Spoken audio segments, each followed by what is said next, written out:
పండుగ సంబురమియ్యాలో చేద్దాముయ్యాలో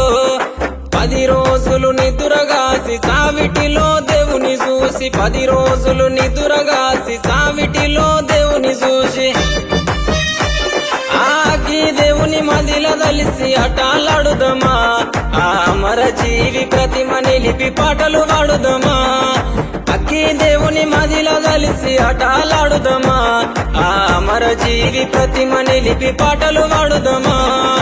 ఏగే డప్పుల మూతకు ఎల్లిపోదామా ఊళ్ళకు కుడుక బెల్లం ముడు